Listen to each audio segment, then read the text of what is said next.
Today we will be replacing the full display assembly on the iPhone 5S and SE. This repair will take about 20 to 30 minutes. You will be handling fragile parts, so take your time and be gentle. Required tools: anti-static mat, anti-static wristband, works repair mat, pentalobe screwdriver, Phillips screwdriver, plastic spudger, plastic opening tool, heat gun, magnetizer, and suction cup.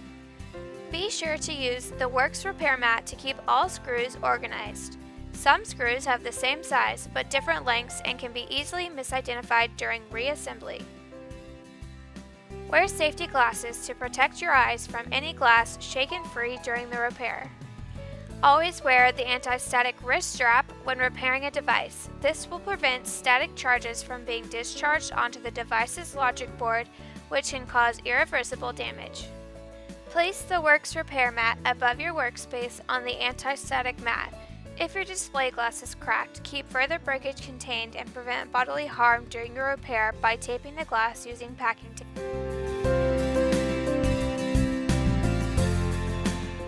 Before disassembling your iPhone, be sure it is powered off. Not powering off the device can cause board level damage or software issues. Remove the two pentalobe screws holding the display assembly in place. Place the two pentalobe screws onto their respective locations on the repair mat.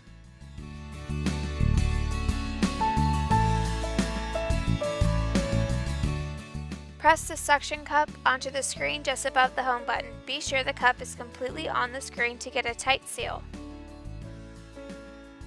While holding the iPhone in one hand, pull up on the suction cup with your thumb lightly to create an opening between the display assembly and the rear case. While lifting on the suction cup, insert the plastic opening tool between the display assembly bezel and rear case just above the headphone jack. Once the tip of the tool is in, carefully remove the suction cup from the screen by pulling up on the release tab. Twist the plastic opening tool using a key turn motion to release the display clips along the left-hand side of the display. Remove the plastic opening tool and reinsert on the right-hand side of the home button and repeat the same key turn motion. Do not open the phone too far or you risk damaging the home button cable, which will permanently disable the Touch ID function of the device. Keep the cable loose. If it stretches taut, that is too far. Open the phone just enough to reveal the metal bracket covering the home button Touch ID cable. Use the flat end of the plastic spudger to lift the bracket free.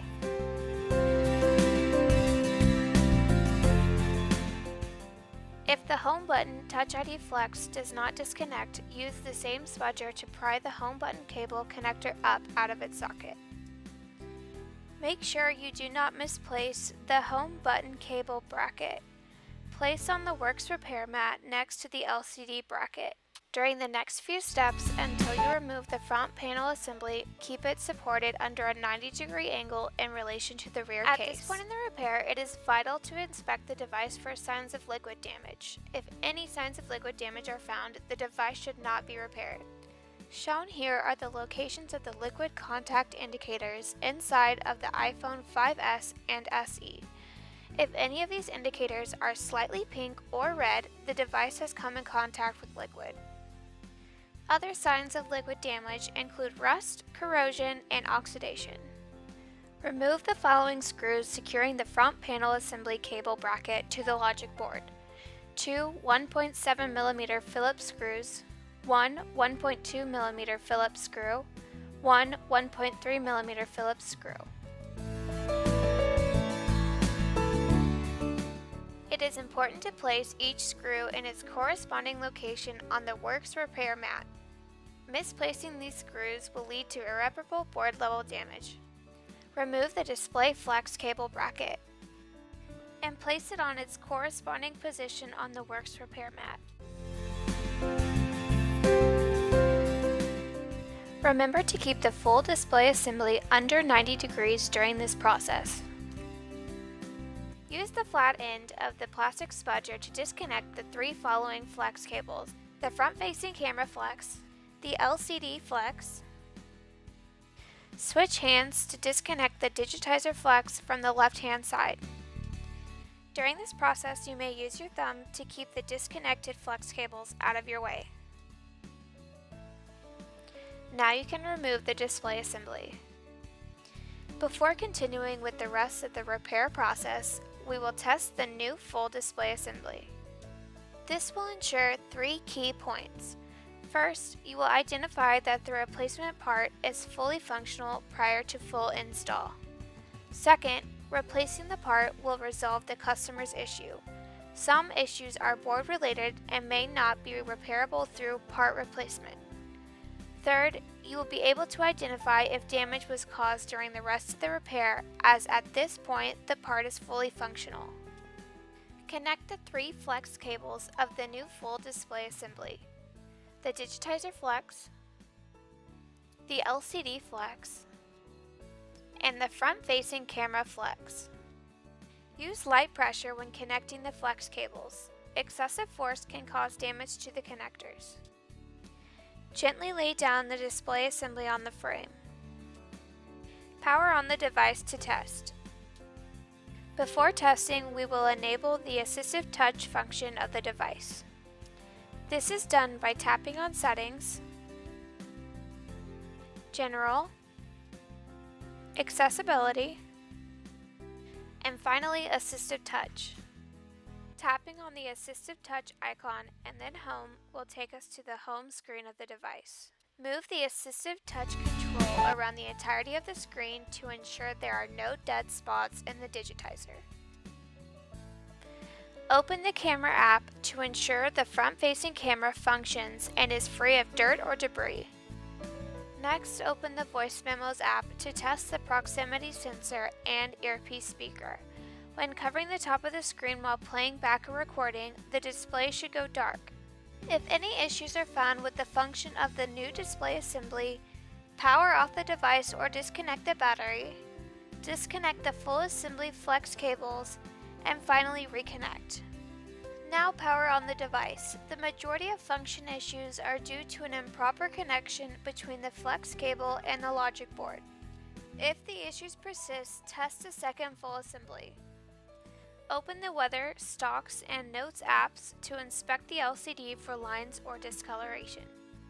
If both parts experience the same issue, the logic board of the device is most likely the cause and the device is not repairable. Once the device is powered off, disconnect the new fully tested display assembly.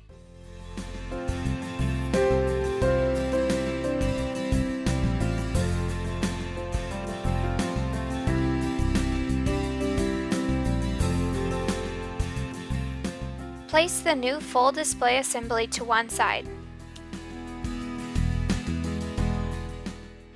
Unscrew the single captive Phillips screw securing the home button cable.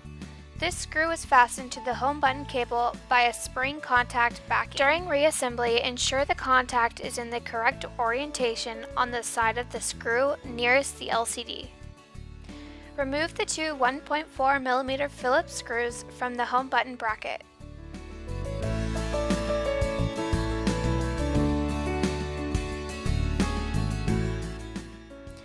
We will be applying low-level heat to the bottom end glass side of display. This will aid in releasing the adhesive holding the home button in place. Using the heat gun will reduce damage caused by using excessive force to remove the home button flex cable. Use the flat end of the plastic spudger to carefully release the flex cable portion of the home button. Press the home button from the glass side of the display assembly to release the button portion from the screen. Place the home button cable on its respective location on the repair mat. Do not forget to remove the LCD shield plate plastic protector. Also remove the front-facing camera grounding stickers plastic protector. Insert the home button flex cable into the new display assembly.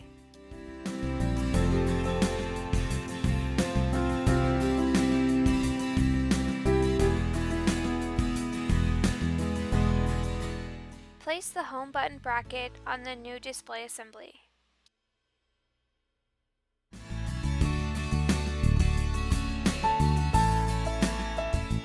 Insert the 2 Phillips screws holding the bracket in place. Only tighten until you feel resistance. Over-tightening may cause damage. Fold the flex cable portion of the home button upwards and fasten the final Phillips head screw. Press the home button to ensure it clicks normally.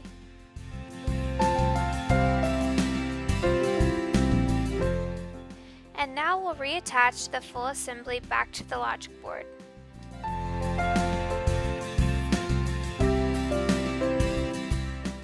Connect the digitizer flex cable.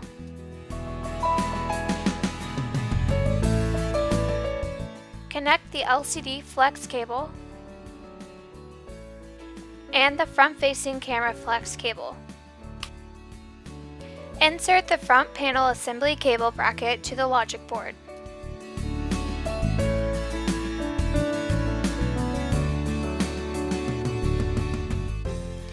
Now insert the 4 Phillips screws to secure the front panel assembly bracket to the logic board.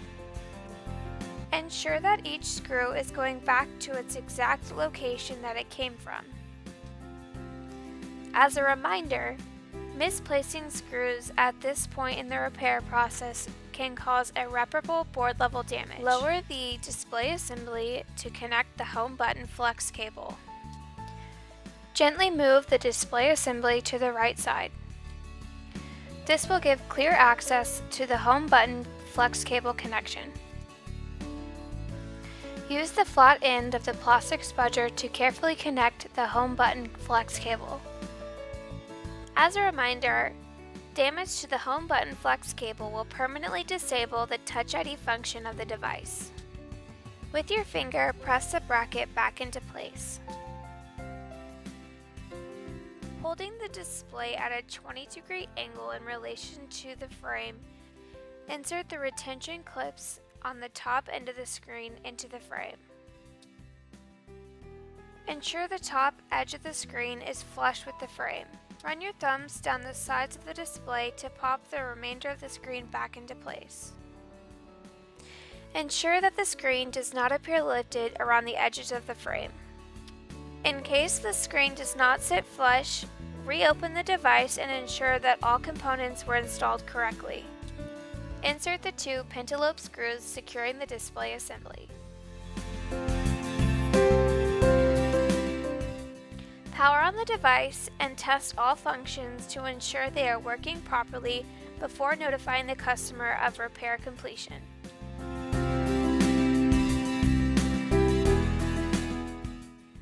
All testing must be documented on the mobile repair checklist.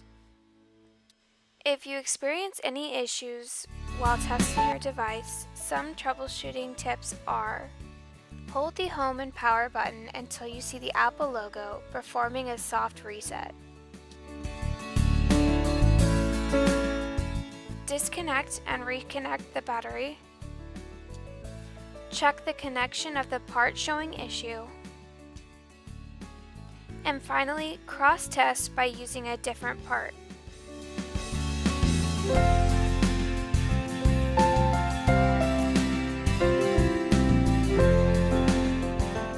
Inspect your works repair mat for any remaining screws or internal pieces.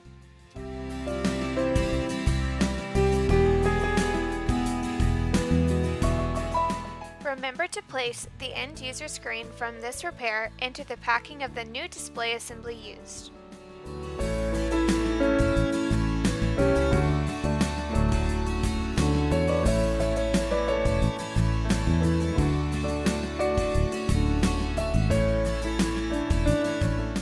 Mark the box labeled End User to indicate as a screen for recycle. If you have questions related to this repair, please contact Works for assistance.